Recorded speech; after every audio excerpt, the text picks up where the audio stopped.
Good morning guys! Dito ngayon tayo. Narito ngayon tayo sa aking farm dito sa aking tanglaran o lemongrass. Ito, good morning, good evening and to all of you na nanonood sa aking vlog. Ito, nagpapaani ako ng aking tanglad. Siguro nasa mga 100 kilo to. Ito ang dating may nangahango. At dahil lang ito kailangan ito din sa Marikina at saka sa Antipolo. Ito yung aking naghahango, nag-aalis na ng balidulo, nililinisan niya ang dating para maganda ang makikita natin doon sa aking tanglad. At ito, habang kami nagagala at matagal-tagal din naman ako hindi napunta dito sa aking farm, ay eto, naniniba kami ng saging, maniniba kami ng sapa para na sa gayon ating ako dito sa aking shop, sa aking harapan ng shop.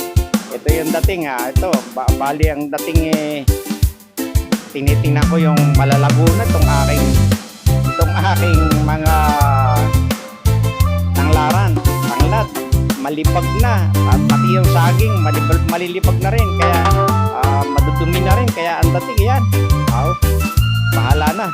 Talagang ako ay nakikita ko talagang marami akong trabaho, sobrang busy ang dating. Talagang may shop, may ayupan, may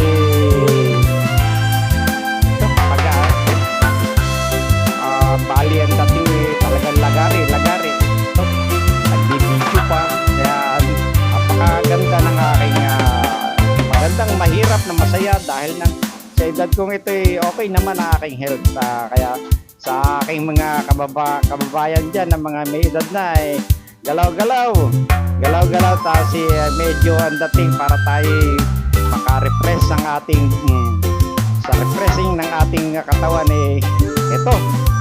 Itong tanglad maganda sa katawan yan, diyan sa mga high blood, sa mga mayroong high blood talagang maganda itong one-top dahon ng tanglad, katawan ng tanglad at saka dahon ng guyabano. Pagsasamahin mo yan, saka mo gagawin iti sa umaga, alis ang iyong high blood. Pero mostly wag naman, kasi sa isang linggo mga 3 times ka lang magagawa ng tinian tea.